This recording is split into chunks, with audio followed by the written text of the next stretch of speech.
What if I told you that a college dropout, a boy who once slept on the floor of his friends' dorm rooms and lived off free meals at a temple, would one day build a company so powerful that it would reshape the way billions of people live, work, and dream?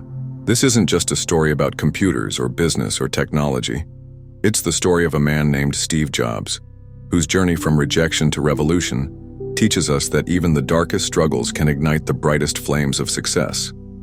Steve Jobs was born in 1955 in San Francisco, but his story began with rejection. His biological mother, an unwed graduate student, felt she couldn't raise him. He was given up for adoption even before his first breath of life outside the womb. Imagine that, before he could even say the word mom, he had already been abandoned. But fate had other plans, and he was adopted by Paul and Clara Jobs, a working-class couple who could not give him much wealth, but gave him something far greater: love, stability, and the belief that he was special.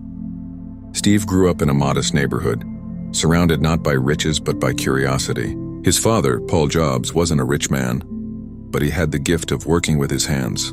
He would take apart cars and put them back together. Young Steve would watch him, fascinated. His father taught him something that would stay with him forever. Whatever you make it with care. Even the parts people don't see should be beautiful. That philosophy later became the soul of Apple's design.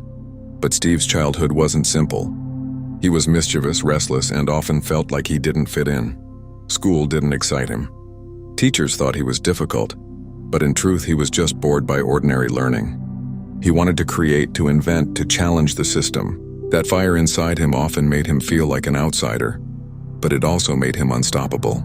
By the time he reached college, Steve felt even more lost. He joined Reed College, but it didn't take long for him to realize that the formal education system wasn't for him. His parents had spent their savings to send him there, but after just a few months, Steve dropped out. Most people would have seen this as the end of the road, a failure, but Steve refused to see it that way. He stayed around campus, sleeping on friends' floors, returning Coke bottles for spare change, and eating free meals at a Hare Krishna temple. He wandered aimlessly, but in his aimlessness he found purpose. It was during this time that he stumbled into classes that truly fascinated him, like calligraphy. He had no idea at the time, but that art of beautiful letters, that obsession with fonts, would one day define Apple computers as different from anything else in the world. This is one of life's greatest lessons from Steve's journey. Sometimes the dots don't connect in the present, but if you trust yourself, they connect in the future. Then came the spark. Steve met Steve Wozniak, a brilliant, shy engineer who loved building electronics. Woz was the mind and Jobs was the vision. Together in Steve's parents' garage, they began building what would become the first Apple computer. No fancy office, no big investment, just two dreamers in a garage. This is where history began. Their creation was revolutionary, a computer small enough for ordinary people to use in their homes. At a time when computers were giant machines that filled rooms and were only for corporations, Steve believed every individual should have the power of a computer on their desk. People laughed at him. They said, "Computers are for businesses, not for people." But Jobs refused to listen. He wasn't just selling computers, he was selling a vision of the future. Apple was born. From those small beginnings, it exploded into one of the most exciting startups in Silicon Valley. By his mid-20s, Steve Jobs was already a millionaire. But with success came arrogance, and with arrogance came downfall. His passion was both his greatest strength and his greatest weakness. He demanded perfection from his team, sometimes pushing them beyond their limits. He clashed with Apple's board of directors, and in a shocking twist, the man who had built the company was fired from his own company. Imagine that pain. To build something from nothing, to pour your soul into it, and then to be told you are no longer needed. Most people would have broken, most people would have given up, but not Steve Jobs. This was the turning point of his life. He later said, "Getting fired from Apple was the best thing that could have ever happened to me. It freed me to enter one of the most creative periods of my life." Instead of drowning in despair, Jobs started again. He built another company called Next. At the same time, he bought a small animation studio that was struggling. That studio would later become Pixar, the powerhouse behind Toy Story, Finding Nemo, and The Incredibles. Jobs didn't just change technology, he changed storytelling, movies, and art itself. But destiny wasn't done with him yet. Years later, Apple was struggling, almost on the edge of bankruptcy. The company needed saving, and the board turned back to the man they had once thrown away, Steve Jobs.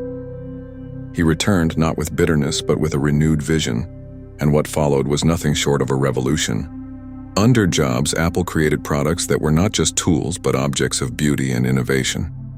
The iMac, the iPod, the iPhone, the iPad, each one transformed industries, each one changed the way we lived. Jobs believed technology should not only work well but feel magical. He gave the world devices that were not just machines but experiences. But while he conquered the world outside, inside his body, a silent enemy grew. Steve was diagnosed with a rare form of pancreatic cancer. He fought it with courage, but he knew his time was limited. In 2005 at Stanford University, he gave one of the most famous speeches ever delivered. In that speech, he said 3 words that became his life's philosophy: stay hungry, stay foolish. Jobs reminded the world that death is the single best motivator in life. Knowing that you are going to die clears away all pride, all fear of failure, and leaves only what truly matters. His illness did not break him, it made his words more powerful, his vision more urgent. On October 5, 2011, Steve Jobs passed away. The world mourned, but more importantly, the world remembered. He had gone from a rejected baby to an adopted child, from a dropout to a dreamer, from a fired CEO to the greatest comeback story in business history. His legacy wasn't just the iPhone in your pocket or the MacBook on your desk. It was the idea that one person with vision, passion, and resilience can truly change the world. His life reminds us, you don't need to be born rich, you don't need to follow the rules, you don't need to avoid failure. All you need is belief, courage, and the fire to keep moving forward no matter how many times life knocks you down. And that is the story of Steve Jobs, the man who turned rejection into revolution and failure into the greatest success the world has ever seen.